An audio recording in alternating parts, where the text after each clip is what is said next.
Polls. Thank you for having me. Yeah. And we thank you for being here, Barnaby. Welcome to the Deep Dive. Today, we're tackling what feels like a monumental task in negotiation. Oh, yeah. What's that? Persuading a longtime owner, maybe someone who's run a mobile home park for, say, 30 years, to not take the all-cash offer. The classic mom-and-pop seller dilemma. They see the cash, think freedom, but Yeah. it's complicated. Exactly. We want them to choose seller carry financing instead, and that's a huge psychological leap, isn't it? It absolutely is. You're not just talking numbers here. You're up against decades of habit, a lot of fear, pride, legacy even. So the mission isn't just explaining interest rates. Not at all. Our sources are clear on this. The real mission, selling peace of mind, pure and simple. That fear, the fear of letting go, worrying about a massive tax hit, losing control, that's the real roadblock. Precisely. So before we dig into the psychology, maybe just a quick refresher on seller carry for anyone new to the idea. Okay. So seller carry financing basically means the owner, the seller, acts like the bank for a portion of the sale price. No. Instead of getting one giant check at closing, they get a nice down payment up front. Substantial, usually. Right, substantial. And then they receive monthly payments, principal plus interest, over a set time period. And the upside. Well, the buyer often gets easier access to financing, and the seller. They get this steady, secure, passive income stream. Okay, got it. So this deep dive today is all about unpacking the tactics, the sort of behavioral tricks. No, not tricks, strategies. Strategies, yes. Psychological strategies to dismantle that fear the seller feels. And build trust. Trust that becoming the bank is actually a good thing for them. Exactly. We're talking about turning that resistance, that fear, into a sense of pride, even partnership. We'll lean on ideas like loss aversion, identity alignment, things like that. All right, let's get into it. Where do we start? What's rule one? Rule one, and this is foundational. Fear shuts down logic completely. Okay. If that seller's anxious or scared, you can talk numbers till you're blue in the face. They won't hear you. Yeah. So the approach has to be psychology first, logic second. Psychology first. Okay. So leading with behavioral economics, you mentioned loss aversion. How does that work here? People hate losing more than they like winning. That's the core idea. So you have to frame the all-cash offer as the bigger potential loss.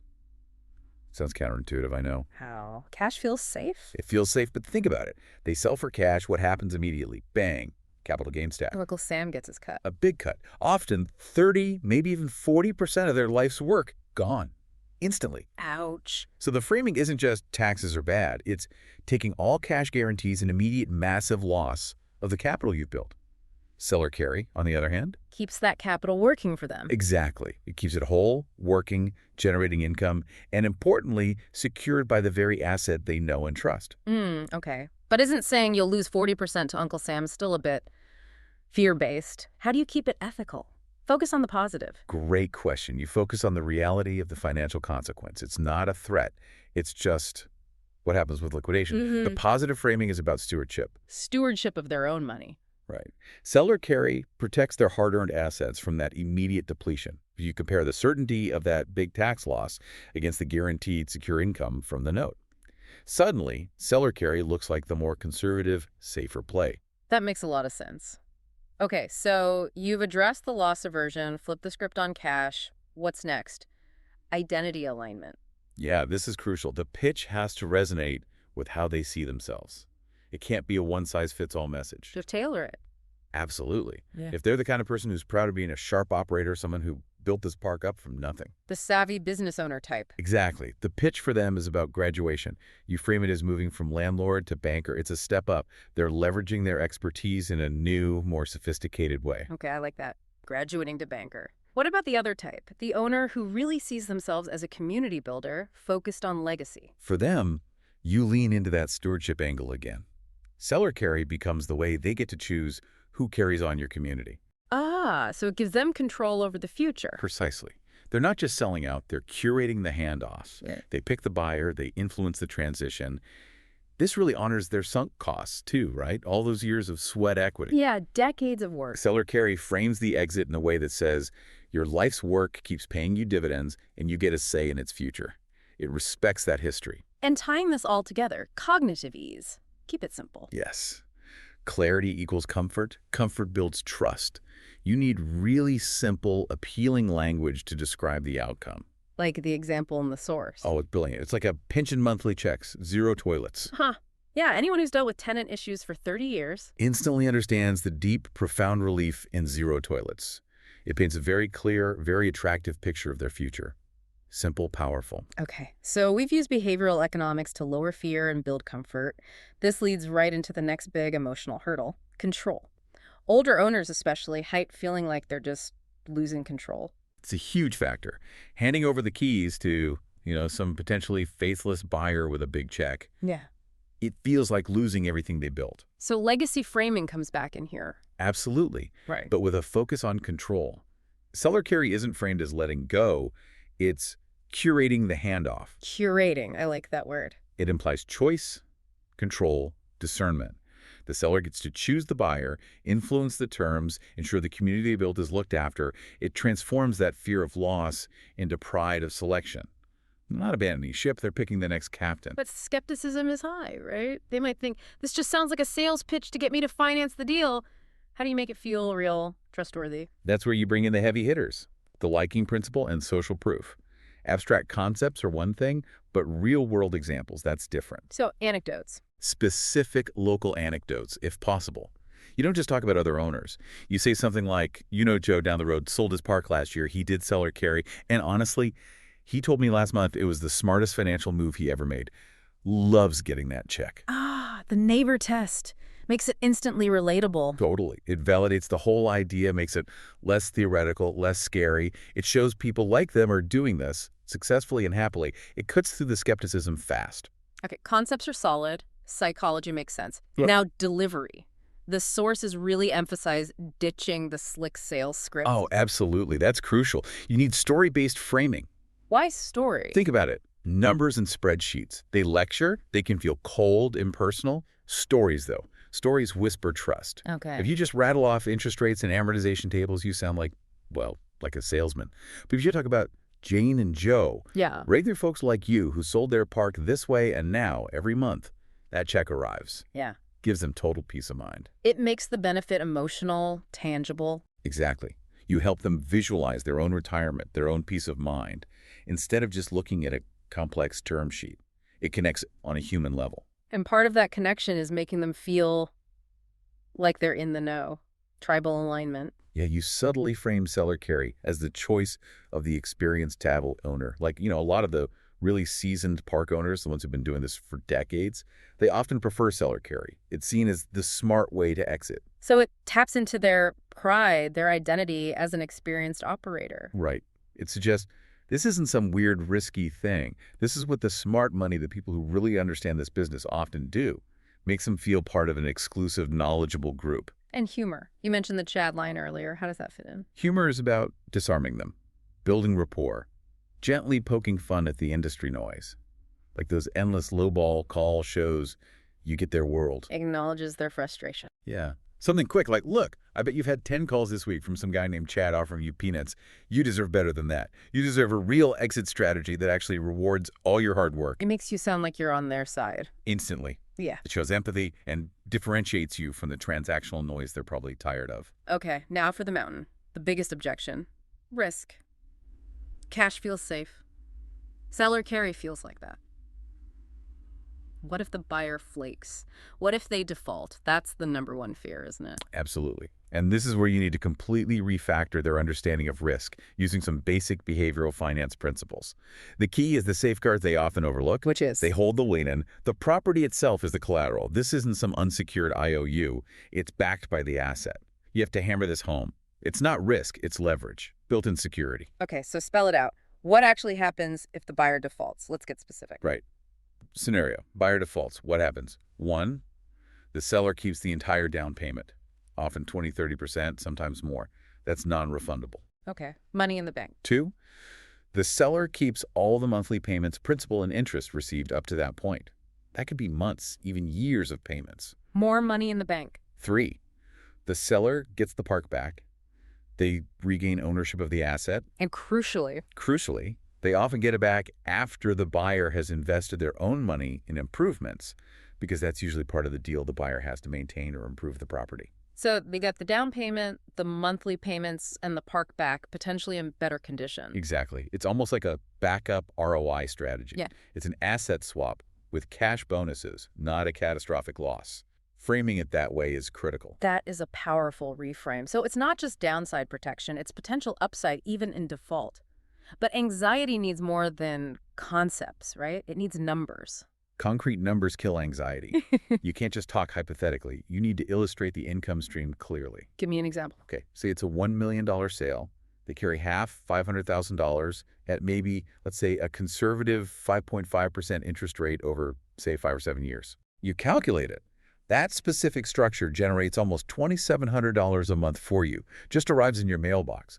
Over 5 years, that's roughly $165,000 in interest alone, passive income. And you constantly remind them. It's secured by the park. That income stream isn't just floating out there, it's backed by the physical asset, and every principal payment they receive is building their equity position back up in that note. Okay, that's clear. Now let's tackle the status quo bias. The deep-seated assumption that cash is inherently the safest bet. How do you challenge that? This feels like the real pivot point. This is where you elevate the conversation, absolutely. You flip the script and frame, taking the all-cash offer as potentially the riskier choice. Riskier? How? Think about managing that huge lump sum. Suddenly, they have a new full-time job, managing maybe $1 million or more in today's market. Okay. They have to worry about inflation eating away at its value day after day. They have that immediate massive tax hit we talked about.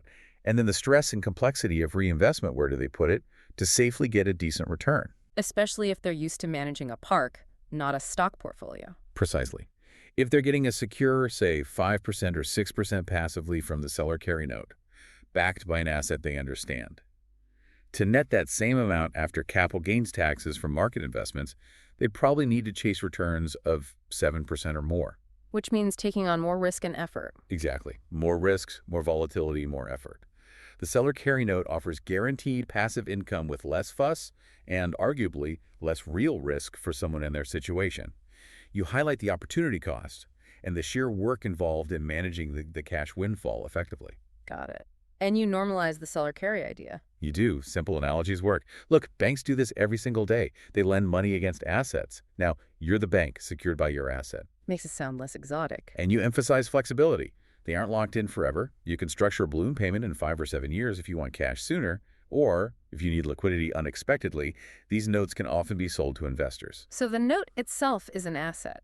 A valuable, potentially liquid asset. They're never truly trapped. Okay, let's do a rapid-fire round on those big 3 objections, just to crystallize the best responses. Objection #1. What if the buyer defaults? The instant reframe. It's your backup ROI strategy. You keep the down payment, keep all the payments made, and you regain the park, likely improved by the buyer's investment. It's collateral doing its job. Objection #2.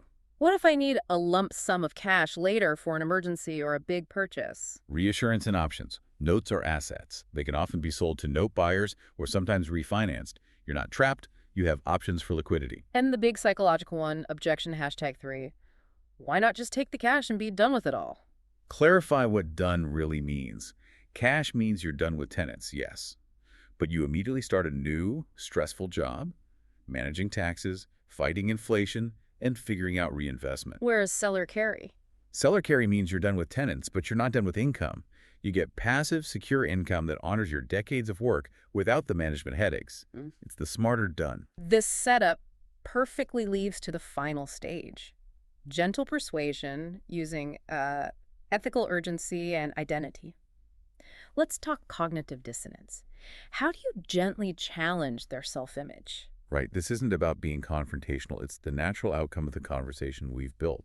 Cognitive dissonance arises when they start feeling that internal conflict. My gut says take the cash versus, wait, I see myself as a smart, careful person, and ignoring this safer, more lucrative income path seems, well, not smart. So the tension makes them reconsider. Exactly. That little bit of internal friction, my actions aren't matching my self-perception, motivates them to resolve it, usually by engaging more seriously with the seller carry option. They want their actions to align with their identity as savvy and prudent. And ethical FOMO, fear of missing out, but grounded in reality. Absolutely grounded in reality. It's not hype. It's pointing out the real financial consequences. I've seen sellers take the cash, and frankly, a year later, they sometimes kick themselves when they realize they missed out on tens, maybe hundreds of thousands in secure interest income and huge tax deferral benefits.